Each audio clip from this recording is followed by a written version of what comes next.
बांग्लादेशी हिंदुओं के लिए फिर भड़की मायावती। इस बार कांग्रेस की पुरानी जड़ें खोद कर रख दी। सपा कांग्रेस को बता दिया एक थाली के चट्टे बट्टे।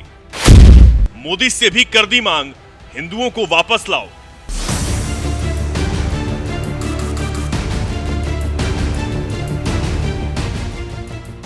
पड़ोसी मुल्क पाकिस्तान और अफगानिस्तान में जो हाल हिंदुओं का हुआ है, दुर्भाग्य से वही हाल अब उस बांग्लादेश में हो रहा है जिसका अस्तित्व भी हिंदुस्तान के दम पर है। लेकिन इसके बावजूद बांग्लादेश में हिंदुओं को सरेआम मारा जा रहा है, उन पर हमले किए जा रहे हैं, उनके मंदिरों को तोड़ा जा रहा है, जिसे देखकर भारत के लोगों में भी जबरदस्त गुस्सा देखा जा रहा है। यूपी की पूर्व मुख्यमंत्री मायावती तो इस कदर भड़क गईं कि उन्होंने हिंदुओं पर हो रहे अत्याचार के लिए सीधे कांग्रेस पर ही आरोप लगा दिए और इतिहास याद दिलाते हुए जड़ें खोद कर रख दी।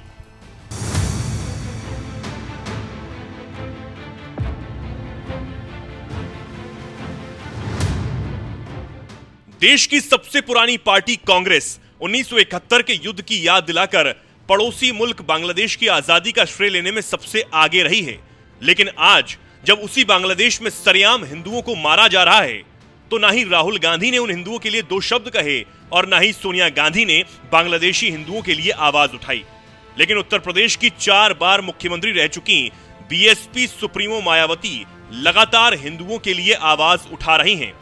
कुछ ही दिनों पहले एक बयान जारी करते हुए मायावती ने कहा, बांग्लादेश में हिंदू लोग जो बड़ी संख्या में जुल्म ज्यादती के शिकार हो रहे हैं, उसमें ज्यादातर संख्या उन दलितों की है जिनकी भारत देश में बड़ी आबादी होने के बावजूद बंटवारे में जबरन उनको बाबा साहेब भीमराव अंबेडकर को संविधान सभा में चुनकर भेजने की सजा के तौर पर पाकिस्तान को दे दिया गया था, जो अब बांग्लादेश में है। और इसलिए कांग्रेस मुख्य विपक्षी पार्टी होने के बावजूद भी इस मुद्दे पर चुप है और सिर्फ मुस्लिम वोट के लिए संभल चिल्ला रही है। इस मामले में कांग्रेस, सपा और इनके समर्थक दल एक ही थाली के चट्टे बट्टे हैं। बीएसपी सुप्रीमो मायावती ने तो बांग्लादेशी हिंदुओं की इस हालत के लिए सीधे सीधे कांग्रेस को ही जिम्मेदार ठहरा दिया और गंभीर आरोप लगाते हुए यह तक कह दिया कि अंबेडकर को संविधान सभा में भेजे जाने की सजा के तौर पर दलितों को उस वक्त के पाकिस्तान को दे दिया गया जो आज बांग्लादेश कहा जाता है। कांग्रेस को उसका इतिहास याद दिलाने के साथ ही मायावती ने मोदी सरकार से भी मांग की है।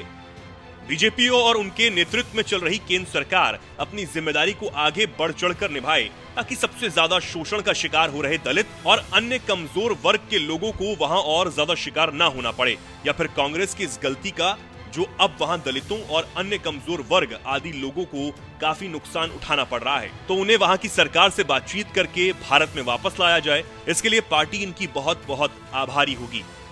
मायावती शायद भारत की पहली ऐसी बड़ी नेता हैं जिन्होंने सीधे सपाट शब्दों में मोदी सरकार से मांग कर दी है कि बांग्लादेश में मारे जा रहे हिंदुओं को वहां की सरकार से बातचीत कर वापस भारत लाया जाए। उनकी इस मांग पर मोदी सरकार कितना अमल करती है, ये तो फिलहाल वक्त ही बताएगा। लेकिन हाँ, इतना जरूर है कि मोदी सरकार बांग्लादेश के हालात पर लगातार नजर बनाए हुए है। इसलिए 9 दिसंबर को विदेश सचिव विक्रम मिस्री को बांग्लादेश भेजा जा रहा है, जो बांग्लादेश के विदेश सचिव मोहम्मद जशीमुद्दीन से कई मुद्दों पर चर्चा करेंगे। इसके अलावा बांग्लादेश के कार्यवाहक विदेश मंत्री मोहम्मद तौहीद हुसैन से भी उनकी मुलाकात होगी।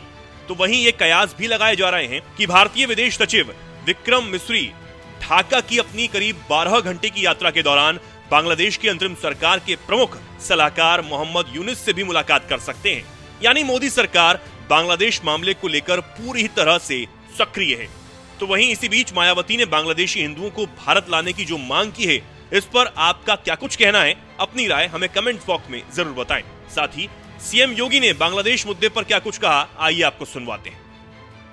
हमें सम और विषम परिस्थिति में कोई हमारे मूल्यों के से डिगा न सकता हो, कोई हमें हमारी भावनाओं के साथ खिलवाड़ न कर सकता हो, यह हम अवश्य प्रयास करें।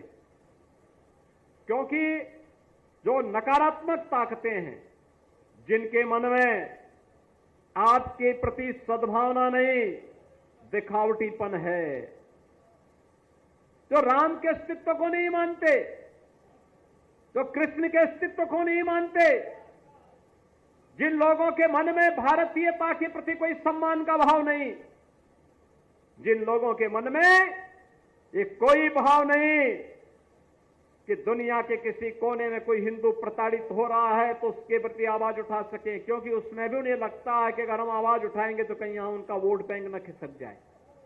वोट बैंक भी जिनको दुनिया के अंदर होने वाले किसी अत्याचार में वोट बैंक दिखाई देता हो, वो आपके हितैषी कैसे हो सकते हैं? याद रखना, जो बांग्लादेश में हो रहा है, जो चर्चाएं हो रही थी अभी, वहां 90% जो हिंदू बचा है वह दलित समुदाय से है। और मैं इसीलिए कहना चाहूंगा, ये जो सबके मुंह सिले हुए हैं, इसलिए सिले हुए हैं क्योंकि इनके मालूम है कि बांग्लादेश को हिंदू उनका वोटर नहीं होगा। वह हिंदू है, ये हो सकता है उसकी गलती हो, लेकिन हम उसको गलती नहीं मानते, हम उसको मानते हैं उसका सौभाग्य है कि वो हिंदू है और उसकी रक्षा करना हम सबका दायित्व है। उसकी पीड़ा के साथ खड़ा होना हमारा दायित्व है। हमारे लिए वह हिंदू है, एक मानव है, एक मानव के नाते उसकी मानवता की रक्षा करना, उसके जीवन को संरक्षण देने के लिए एक आवाज उठाना, ये हमारा दायित्व है और हम अपने इस दायित्व को निर्वहन जीवन भर करेंगे। ये किसी भी